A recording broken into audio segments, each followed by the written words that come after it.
Il protagonista del film si chiama Bart, un ragazzo affetto dalla sindrome di Asperger che vive ancora insieme alla madre e lavora come addetto alla reception di un hotel. A causa della sua condizione, Bart ha grosse difficoltà a relazionarsi con gli altri. Per questo motivo utilizza delle microcamere nascoste nelle stanze dell'hotel per osservare gli ospiti. In questo modo può studiare i comportamenti delle persone imitando quello che fanno e quello che dicono. Attraverso uno dei suoi monitor osserva anche la madre Ethel che al piano di sopra lo avvisa che è pronto da mangiare. Dopo aver appoggiato la cena sulle scale, la donna torna in cucina a mangiare da sola, mentre Bart mangia da solo nel seminterrato in cui vive, osservando la madre ed imitando anche lei in tutti i suoi movimenti. Più tardi quella sera esce di casa per andare al lavoro.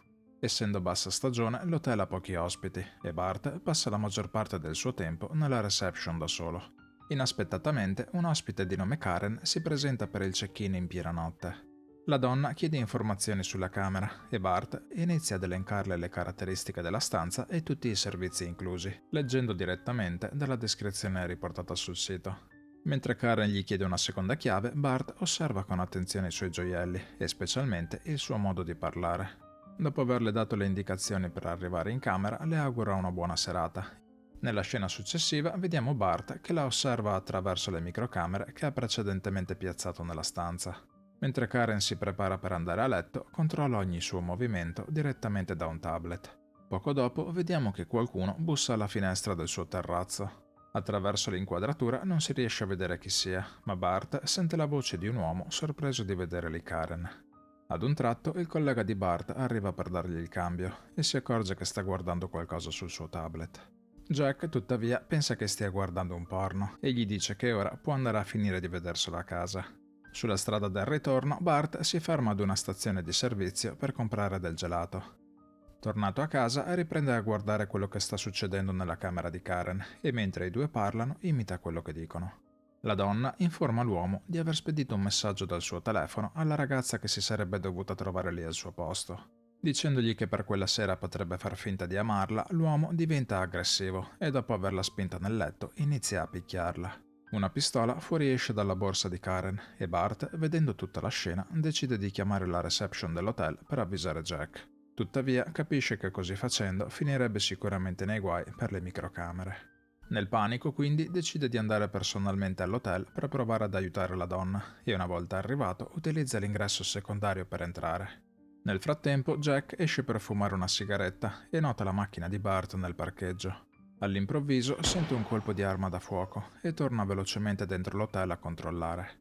Quando arriva nella stanza trova Bart seduto sul letto a fianco al corpo senza vita di Karen.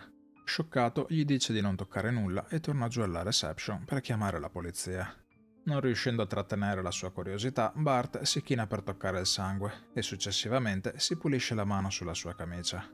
Poco dopo inizia a rimuovere tutte le microcamere nascoste in giro per la stanza, ma non si accorge di una scheda di memoria caduta in un angolo. La mattina seguente vediamo che il detective Spada interroga il proprietario dell'hotel, facendogli delle domande su Bart.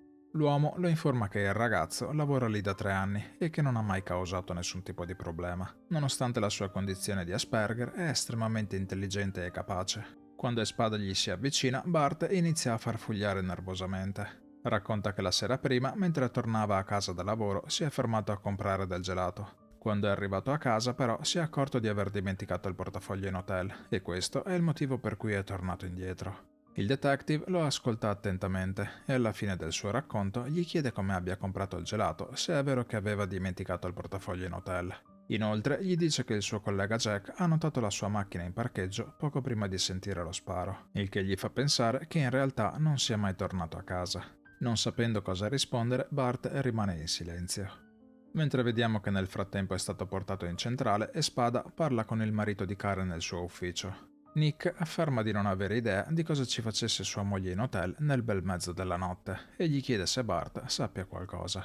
Poco dopo Ethel arriva a recuperare il figlio. La donna è infuriata con il detective per averlo portato in centrale pur sapendo della sua condizione e della sua fragilità. La prossima volta che gli vuole parlare, gli dice che dovrà farlo in presenza del loro avvocato.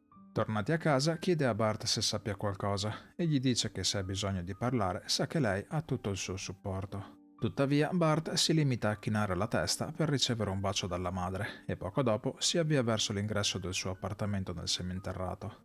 Più tardi quella sera riguarda il filmato che mostra Karen mentre viene uccisa e scopre che l'uomo che era con lei ha un uccello tatuato sul braccio. Il giorno successivo il suo capo lo avvisa che non ha intenzione di licenziarlo, ma visto l'accaduto preferisce trasferirlo in un altro hotel. Durante il suo primo turno di lavoro fa la conoscenza di una cliente abituale di nome Andrea Rivera. La ragazza riconosce subito la sindrome di Asperger di Bart e lo ringrazia con gentilezza per la camera. Più tardi scopriamo che Bart aveva una microcamera nascosta nella cravatta con la quale ha registrato Andrea. Tornato a casa riproduce il video e mentre la ragazza parla, Bart simula una conversazione in cui le risponde non più impacciato e nervoso ma disinvolto e sicuro di sé, e dal modo in cui la osserva capiamo che prova una certa attrazione verso di lei. Quando l'indomani Bart esce di casa, nota che Espada è appostato lì vicino e lo sta tenendo d'occhio. Anziché salire in macchina, decide di allontanarsi a piedi e quando poco dopo entra in un piccolo supermercato incontra Andrea. La ragazza sembra contenta di vederlo e Bart, dopo aver parlato ininterrottamente per qualche secondo, si scusa con lei per essere così socialmente imbarazzante. Andrea gli dice che non si deve scusare di nulla perché è un ragazzo in gamba con un lavoro e chiaramente molto intelligente. Gli rivela che anche suo fratello era Asperger, ma la sua condizione era molto peggiore e prima di morire ha passato anni rinchiuso in un istituto. Trovandosi a suo agio con lei, Bart le confida che studia le persone e che le imita, e in quel modo può esercitarsi a parlare più normalmente con gli altri. Tuttavia omette il particolare che spia gli ospiti dell'hotel con delle microcamere. Quando più tardi rientra a casa si rende conto che gli manca una scheda di memoria. La scheda infatti è nelle mani di Espada, che nel frattempo ne sta visionando il contenuto insieme al marito di Karen. Purtroppo l'inquadratura è a livello delle gambe e il volto dell'uomo che ha ucciso la moglie non viene ripreso.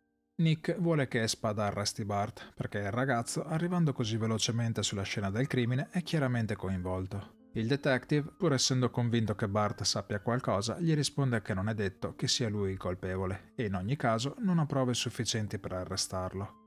Successivamente vediamo che Espada interroga anche il collega di Bart. Jack gli rivela che quella sera, quando è arrivato all'hotel, ha visto Bart che guardava un filmato. Nell'immediato ha pensato che stesse guardando un film per adulti, ma ripensandoci meglio sembra ricordare di aver intravisto una delle loro camere. Più tardi quella sera Bart vede che qualcuno ha accompagnato Andrea in hotel.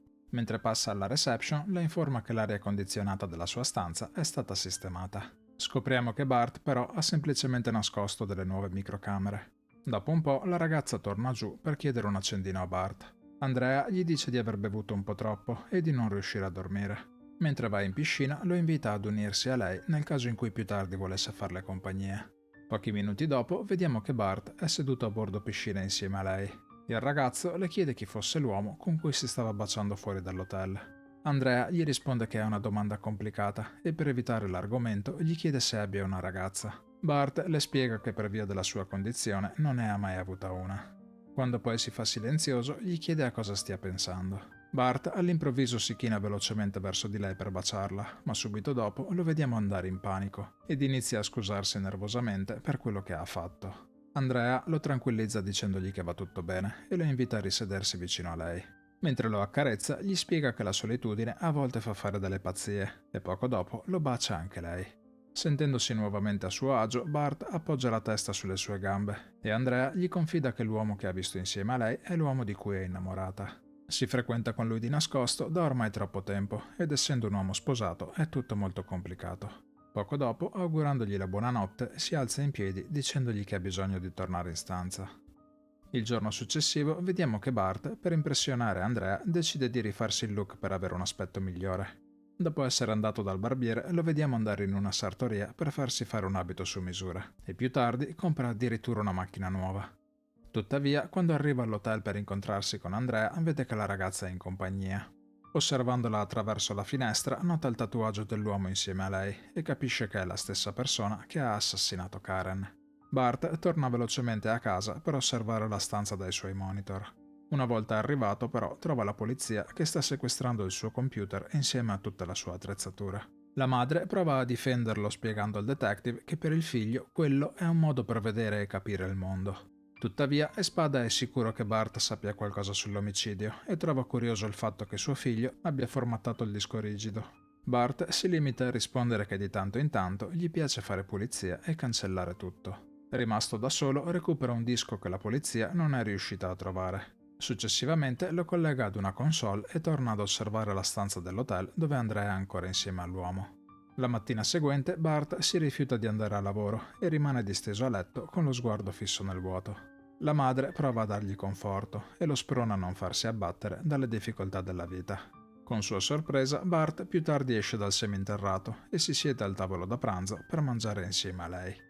Nella scena successiva vediamo per la prima volta il volto della persona con cui si frequenta Andrea. L'uomo si rivela essere Nick, il marito di Karen, che di conseguenza è anche il suo assassino. Mentre sono in macchina, i due sembrano definire gli ultimi dettagli di un piano. La mattina dopo Andrea va a casa di Bart. Il ragazzo, molto candidamente, le dice di avere il cuore spezzato. Lei si scusa affermando che con circostanze diverse tra loro due sarebbe potuto nascere qualcosa. Prima di andarsene gli dice di essere contenta di averlo conosciuto, ma gli promette che non lo disturberà più. Mentre la ragazza monta in macchina per andarsene, vediamo che Espada è appostato lì vicino. Quella sera Bart continua a guardare quello che succede nella camera di Andrea. Ad un tratto lei e Nick iniziano a litigare animatamente e l'uomo poco dopo inizia a picchiarla. Vedendo quelle immagini, Bart si precipita all'hotel per aiutare Andrea. Mentre guida lo vediamo urlare in preda al panico, preoccupato che Nick possa uccidere anche lei. Arrivato all'hotel entra nella stanza utilizzando un passepartout. Non appena si accorge di lui, Nick lo afferra per la gola. Confuso dalla situazione, poco dopo lo lascia andare allontanandosi velocemente dalla camera. Quando Andrea esce dal bagno dove nel frattempo si era rinchiusa, Bart le dice di aver visto tutto e le mostra le microcamere nascoste. Scoprendo che Bart la spiava, va su tutte le furie, ma il ragazzo prova a calmarla dicendole che ha qualcosa di molto importante da farle vedere. Dopo averla portata a casa sua, le mostra la registrazione della notte in cui Karen è stata assassinata. Andrea è scioccata e chiede a Bart se abbia fatto vedere quel video a qualcun altro. Bart le risponde che lei è l'unica. Il ragazzo le propone di andare insieme alla polizia, ma Andrea sembra essere in totale confusione e non è sicura di cosa voglia fare. Poco dopo va a distendersi sul letto di Bart e con un gesto lo invita a mettersi lì vicino a lei. Mentre Bart la abbraccia, vediamo che i due più tardi si addormentano uno a fianco all'altro. Quando la mattina seguente Bart si risveglia, trova Andrea che lo sta aspettando con una valigia. La ragazza gli dice che è pronta a partire e chiede a Bart di andare con lei. Avvicinandosi ad Andrea è meravigliato nel vedere quanto ora sia facile parlarle, accarezzarla e baciarla. Bart ad un tratto apre gli occhi e si rende conto che era solo un sogno. A peggiorare le cose, nota che non solo Andrea se n'è andata, ma si è portata via anche il disco rigido con la copia della registrazione in cui si vede l'assassino. Sul letto gli ha lasciato la pistola di Karen con cui la donna è stata uccisa. Nel frattempo Espada è in hotel che sta controllando la camera di Andrea e oltre ad un asciugamano sporco di sangue trova anche una microcamera. Nello stesso momento Andrea sta consegnando il disco rigido a Nick e dopo essere montata in macchina con lui vediamo che la coppia si allontana fuori città. Essendo la sua amante, Andrea ha aiutato Nick ad eliminare qualsiasi prova che lo collegasse all'omicidio della moglie. A casa, mentre vediamo che Bart ha la pistola in mano, al piano di sopra la madre sente uno sparo provenire da sotto. Non riuscendo ad aprire la porta del seminterrato, chiama immediatamente la polizia, temendo il peggio. Nel giro di poco tempo, Espada arriva a casa sua ed entra nel seminterrato. Sui monitor di Bart è riprodotto il video della notte in cui Karen è stata uccisa e il detective scopre finalmente che l'assassino è il marito. Espada trova anche una nota in cui Bart gli chiede scusa per non avergli dato prima quelle prove. Poco dopo, Nick e Andrea vengono raggiunti e fermati dalla polizia. Nella scena finale vediamo Bart all'interno di un grande centro commerciale. Mentre cammina tra la gente, osserva le persone, sforzandosi a praticare i metodi di conversazione imparati attraverso le sue preziose registrazioni.